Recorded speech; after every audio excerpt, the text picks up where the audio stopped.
Hey everybody, I'm Kurt, owner of Extreme Audio, Manitowoc, Wisconsin. Today we're going to be putting in the new Soundstream WHD.SG on this 98-13 Street Glide. First thing you want to do before you take your fairing off is we want to protect the fender. We're going to put a Harley-Davidson fender cover on. That's going to prevent any scratches or anything falling on it. It's going to protect the fender. Next, we're going to remove the 7 screws on the fairing. There's 3 across the windshield, 2 back here, and 2 down low. I'm going to turn it over to Ace, and he'll tell you exactly what he's doing and the tools that he's using. So I'm going to use my DeWalt drill, impact drill. We've got a T25 bit on here. As I remove the fairing, I'm going to leave the middle screw of our fairing here, which holds our windshield in, for last. That'll enable me to take the fairing off if I'm by myself. So I'm going to start with these first 2 here on the outside.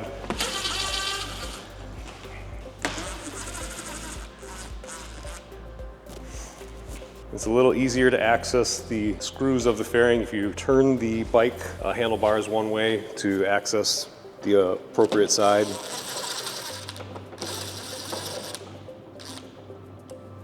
And the one that is down here is a little trickier to get at. I'm going to go ahead and just kind of move things out of the way so you can see where it is. It's way down inside the fork here.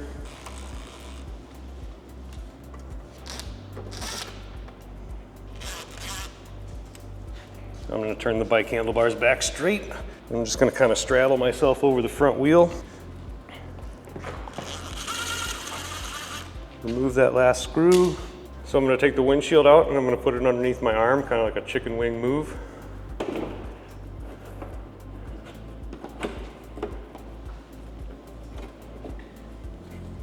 then I'm going to tip the fairing out to where I can access how the headlight is plugged in.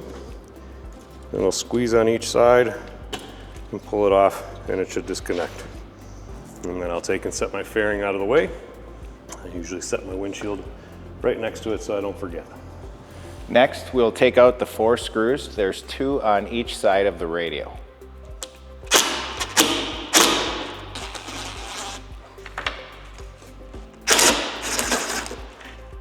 Next is remove the antenna and the wiring harness.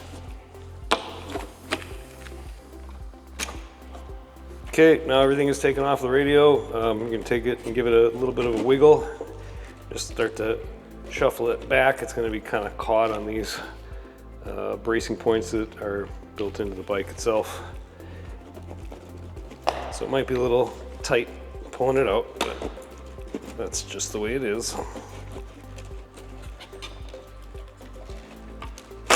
Okay, so everybody has their own method for putting these in. I've got a little trick that I've discovered that helps me get this radio in without having to remove more than I need to on the bike.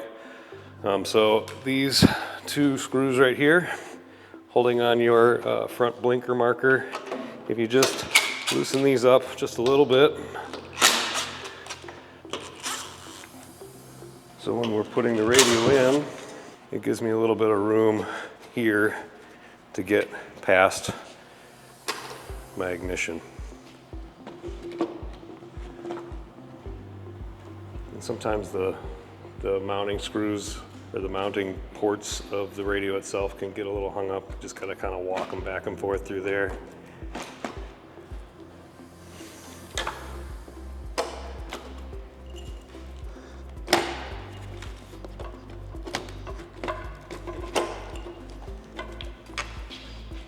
You want to make sure you hit these again, tighten them up.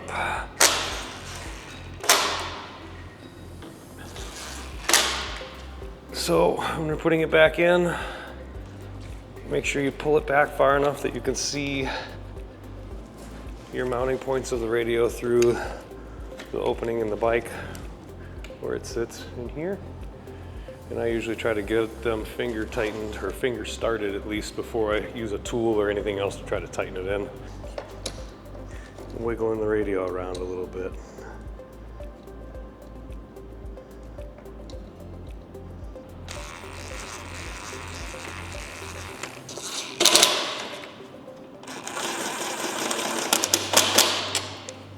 When you are putting it in and installing it, you're going to want to make sure that you pull the back of the chassis of the radio back as far as you possibly can so that you have the proper clearance here for your ignition to turn and lock.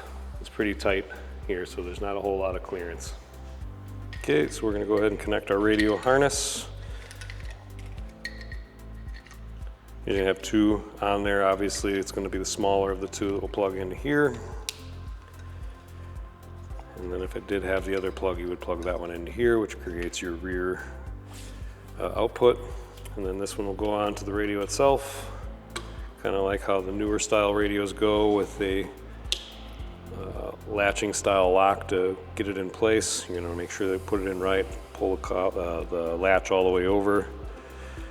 And then we have our antenna hookup.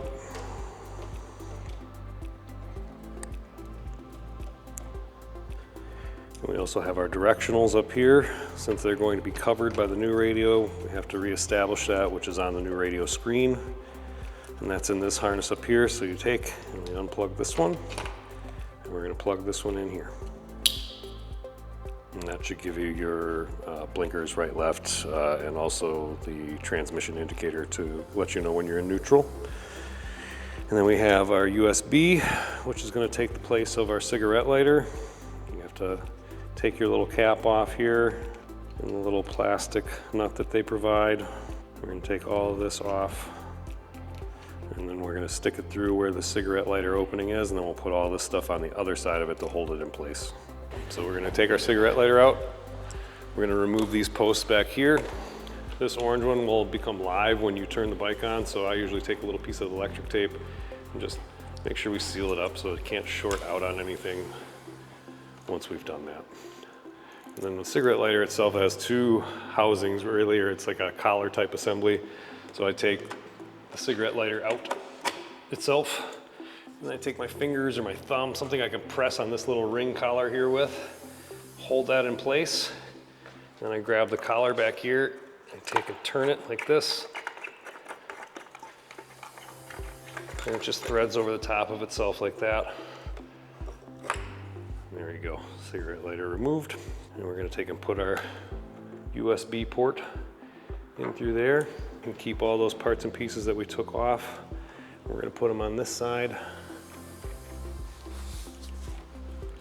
Our little plastic nut. And it's just finger threads on here. And then you put your little cap on there to keep it watertight. Okay, and lastly, we're going to make sure we hook up our GPS antenna. It's going to clip right down here on this little blue collar. You just clip that in place. And you can take and run it up over here, wherever you decide you want to put it. Somewhere up top is usually best. We're going to put the fairing back in place.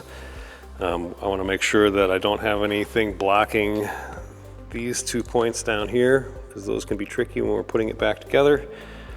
So the first thing I got to do is make sure I hook our headlight back up. Okay, so I've got the headlight hooked up. I'm going to kind of get it into place. Line up those 3 on the top, and I'm going to grab my windshield, lean the fairing out so I can wiggle it into the spot it's supposed to go. And the same way I took it apart, I'm going to put it back together. I'm going to start with this one right here in the middle.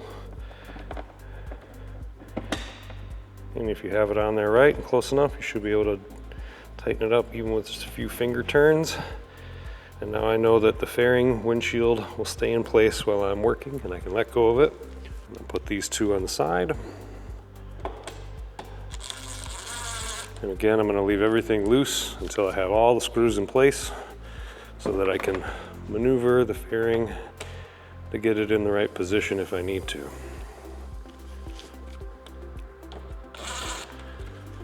So just like we did on removal, we're going to take and turn the handlebars away from the area that we are working so we have the most room.